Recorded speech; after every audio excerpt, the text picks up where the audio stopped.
Well, hello and welcome to this podcast called Tabletop Game Publishing, the Success Formula, a podcast that we're doing on Hero Time, board game manufacturer. I'm Pablo, and I'm with Hirsch. Hirsch is the CEO of the company. Hi, Hirsch. How you doing? Hi, Pablo. Nice to see you, and thanks for everyone for joining. Well, we have this month, we will covering all things about regarding to tokens, everything that you need to know on tokens. If you follow on our socials, you will see some posts in there. We also have two amazing articles that are on our website. By the way, we have a really nice, really nice looking website, new website on Hero Time one with the number.com. I suggest you to get in there. There's a full of articles there to learn everything you need to know to make your game. Yeah, we completely revamped the website. Yeah, Yeah, it is awesome. I just take a look at it today and it looks pretty nice. And there's full content. There's a lot of stuff there to help designers. I'm a designer myself, so I know that it helps. So that's first, I will have to congratulate you on that because there's not too many manufacturing companies that actually thank you, thank you. cool. As always, we have a few questions that we got from the people that they send us, and I will start doing it right away. Okay, Hirsch? Okay, shoot away. The question is how the amount of tokens impact the price of the overall price of a game. Uh, Talking to how Very, important is cardboard. But of course, it depends on the game, always, right? yeah, because we do have games that are like tokens heavy.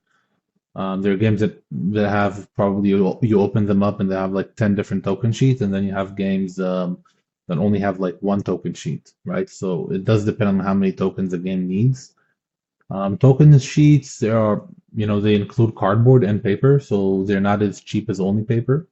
So they're slightly more expensive. They also require some gluing, semi-automatic gluing. So obviously they do add to the cost a little bit. So when we look at tokens, what we really want to achieve is maximum efficiency and to use as much of the sheet as possible. So when we process tokens, we use the sheet size 280 on like 420, 430 millimeters. So you want to get as much as possible from this sheet in order to keep your costs down and low for the token sheets. Yeah.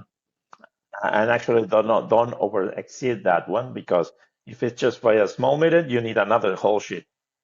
Exactly, exactly. Well, not necessarily a whole sheet, but you will need to go through setup again. You will pay again for the setup of everything and so forth. Yeah, So, very important for everyone. Talk to your manufacturer, ask what are the regular sizes of the token sheet so you can have an idea of how much is the workspace that you can do to keep it cost wise. Okay. exactly. Okay, cool. Well, the second question that I got, this is a good one. Why the sheets they always come with all the figures mixed up? Meaning like there's not one sheet from one shape and another sheet of another shape. So they're just like every put it together. They might be a lot of copies of them, but still everything is mixed up. Why?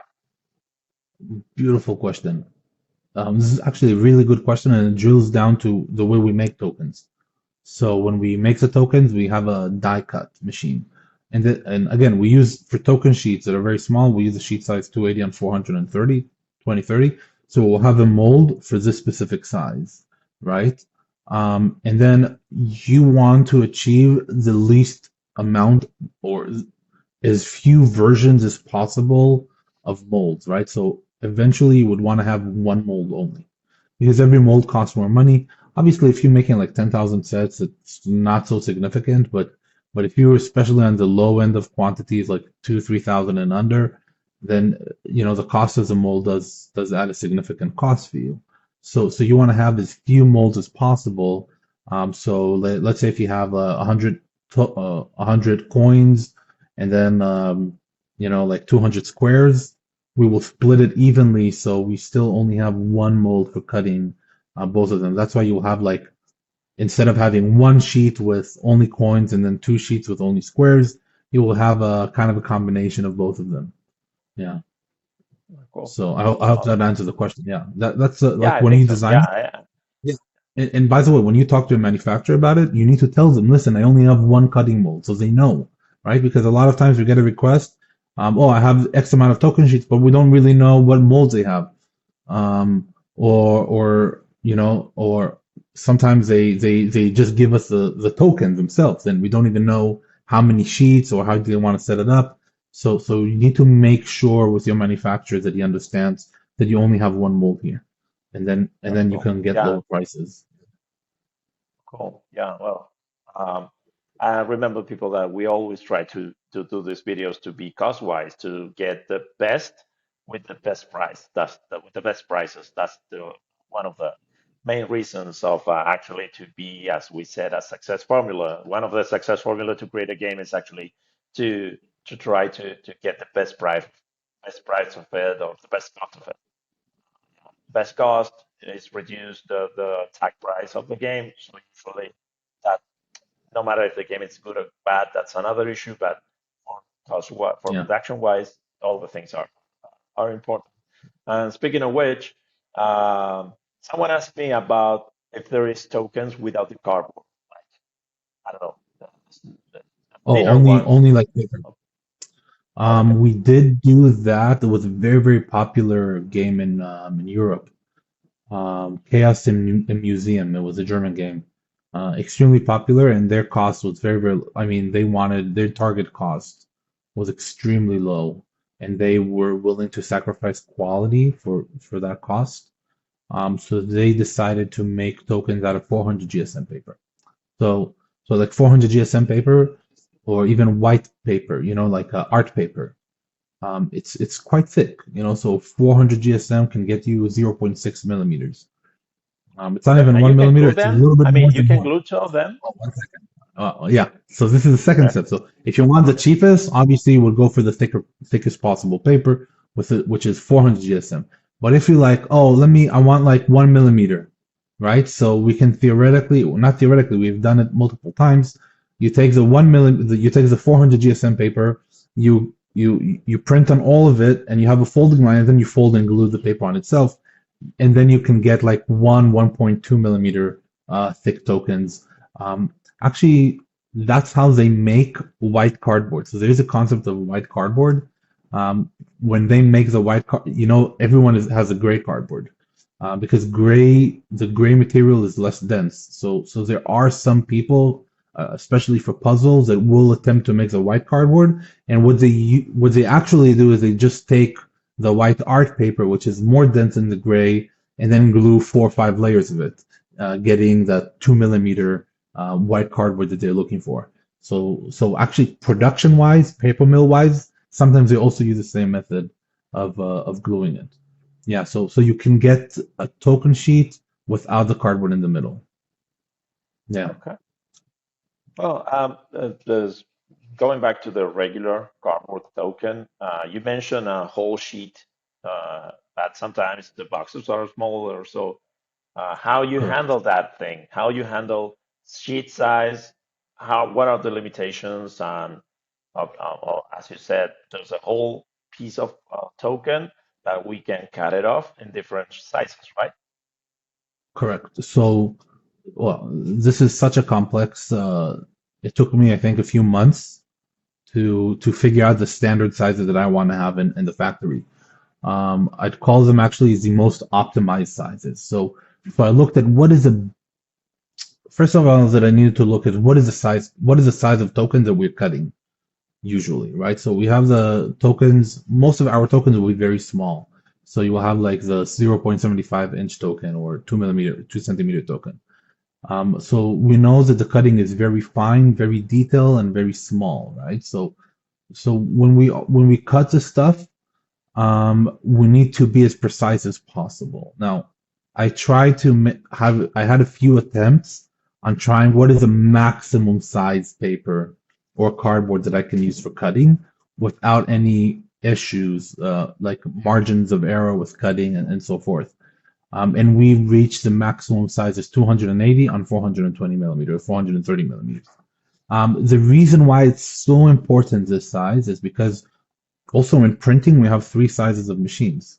So we have the small machines, which can print up to 209 and 430, or they can actually print a little bit more, 35, 350 on 500. And then we have the medium-sized machines that can print roughly 520 on 740, and then you have the big machine to do the whole sheet. So the cheapest printing machine to print with is actually the 8 opening one, so the small one. So we wanted to use the biggest standard size paper with the smallest printing machine just to make the prices as low as possible, and keep and maintain maximum accuracy for cutting. And that's when we came out with a balance of 420 on 280. Now, whatever you can fit over there is like if you do half a sheet or you do 3/4 of a sheet or a full sheet, it's more or less the same price, right? So what is the best size token sheets you can use within the master sheet? And that's where we use the 200 on 270 millimeters, right? So that, and then we can fit 2 of those in one master sheet. Or if your game box is a little smaller, you can do 140 on 200 millimeters, and then you can fit 4 of them in one master sheet. Or if your box is even smaller than that, that's when you can start playing around with it. But usually it will be like 90 on 140, where you will be able to fit 1, 2, 3, 9 nine, 8, 9 of those token sheets in one thing. And I just want to mention over here, like some of the popular games that everybody knows actually use 280 and 280 millimeter sheets. So that square kind of token sheets that fit perfectly in the box. But production wise, it's not fully optimized because we will still need to, like, there's wasted space, not necessarily in the paper, but we can cut the paper to be that size, but you're not utilizing the maximum capacity of the printing machine and of the cutting machine. So if you make it a little smaller, you will be ending, you will save a lot of money from it. Yeah, and we did actually for Theme Park Mania, I think we helped save like $2-3 just in this small change. Well, Yeah, that's a lot of that's why money. his project Actually, was successful. it, No, it but it is a was huge very, amount of very money. token heavy. Yeah, I mean, no, he if had you like add 16 token sheets.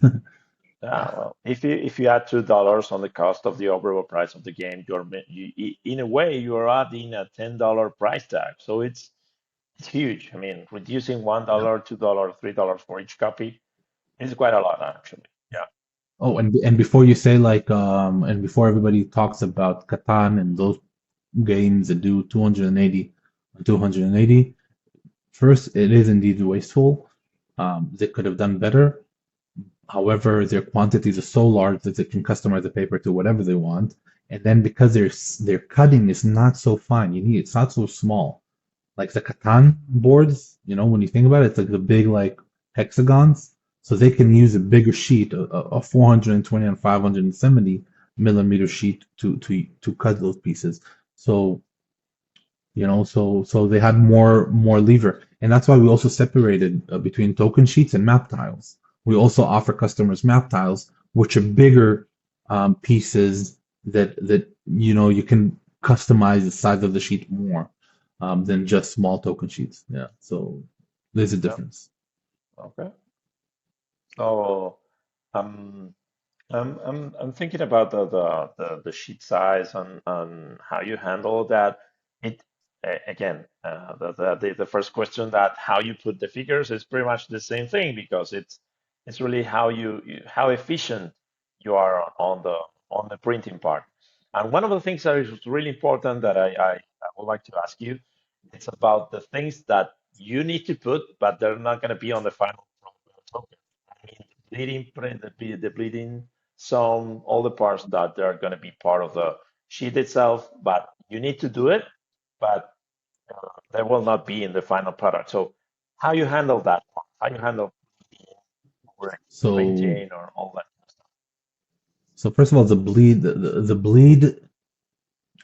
Let me go first of all to the cutting lines, right? Because that's the essential thing that we want to achieve, right?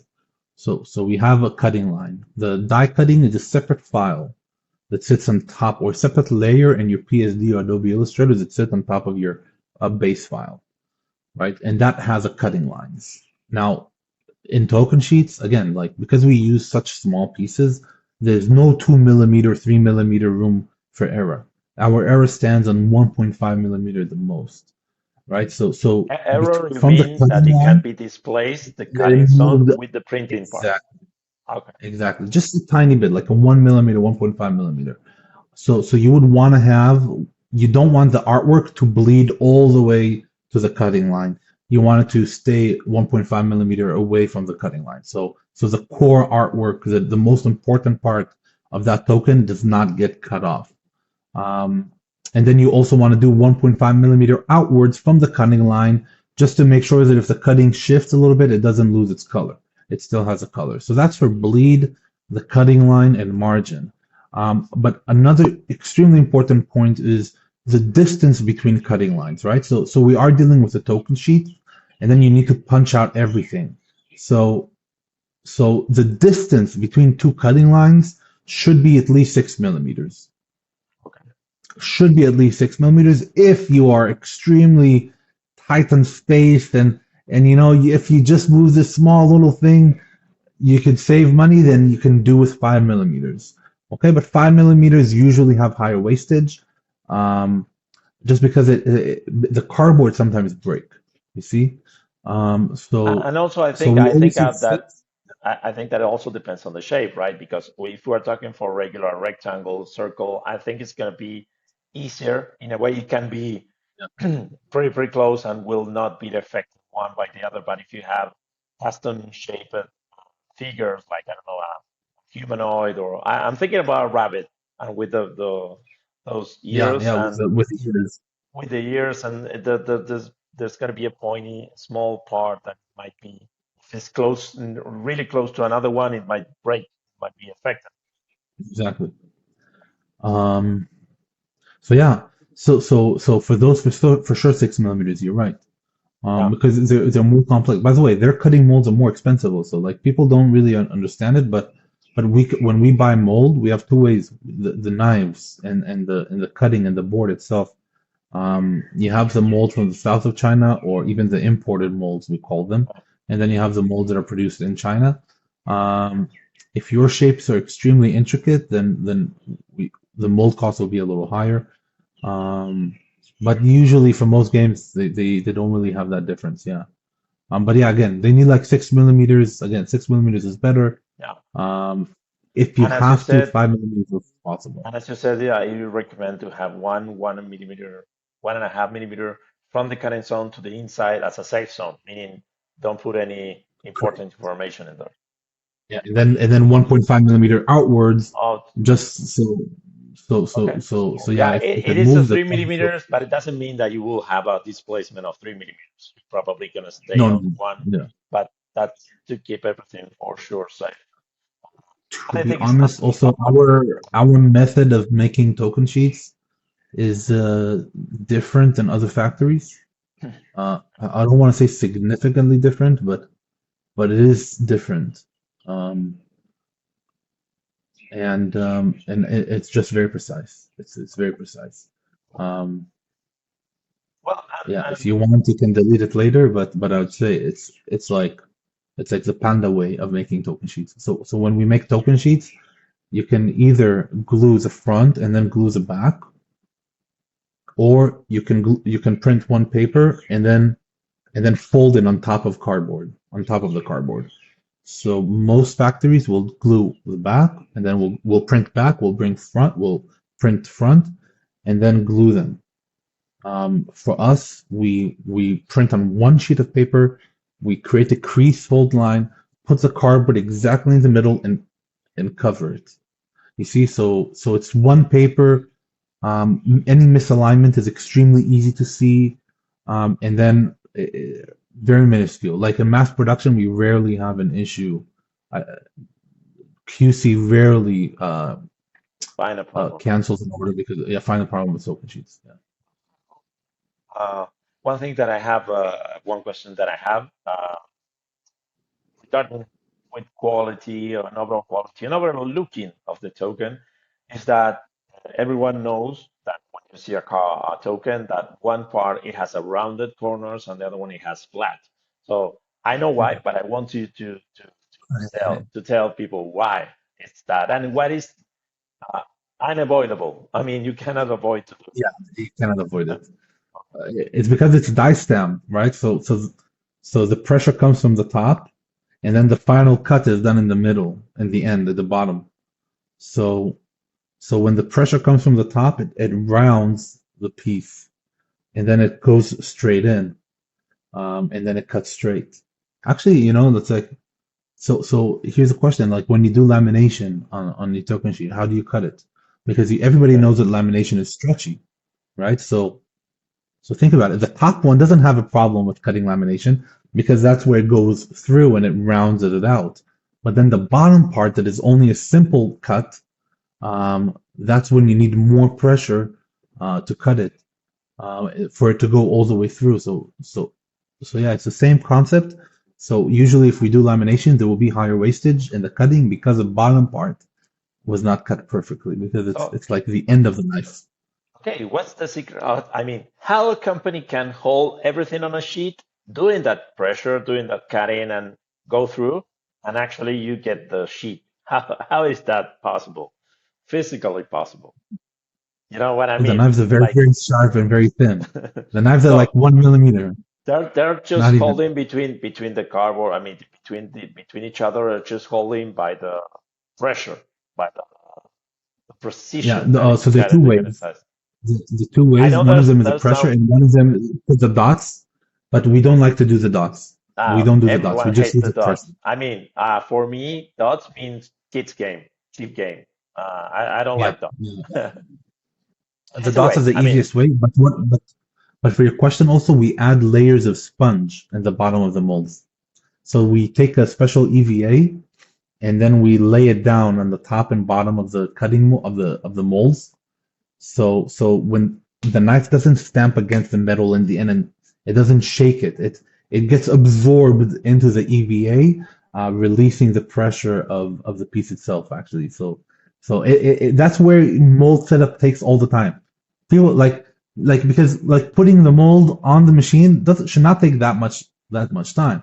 But then once you start like, okay, is this yeah, EVA acquiring the deep enough, exactly subtle level it enough? takes. Well, and that's how another thing that usually you hear from offset printing that you need a few pieces to get everything set up. So, like, if I want to do a 1,000 copies of a game, I usually need to toss some pieces. That's because why? That's because you need to adjust everything. And as I always say, the board game industry, it's not a standard sizes, a standard pressure components, and it's not actually we're probably the less standard industry in the world. So it's like everything has Yeah. to be almost, I will not say specifically one for one game, but almost. You need to calibrate everything. So there's a lot of Yeah. actually losing pieces, right? There's a lot of losing in the beginning to set Yes. up everything, right? So we have roughly setting up across all processes. Setting up wastage is set at about 300 sheets, and that includes printing, gluing, cutting, all of that. All the We process. end up with roughly 300 across all processes. Base wastage is 300. Then on That's top of this yeah. base wastage, we have if it's boxes, token sheet, like gluing sections, we'll have 3% wastage on top of that. And then if it's like cards, maybe the wastage can go down to two, just because cards are fairly standard, right? Yeah. Like cards are fairly standard around the world, and it's pretty simple. It's not a simple process, but it's fully automated process. So Okay. I Yeah, mean, and that's why it's really important when you consider again talking about price wise, how much copies of your game you made. Well, that waste it's one of the costs that you get yes, yes. on the less copy quotes. Okay. Okay, thank you so much for following us. And remember that you can get into our website where there's a bunch of articles this month on September. We're talking about uh, these tokens, but there's a lot of other articles that you may be interested in reading about. Okay, so thank you, Harsh, once again for your time, and we will see you in the upcoming podcast. Welcome, welcome. Have a good one.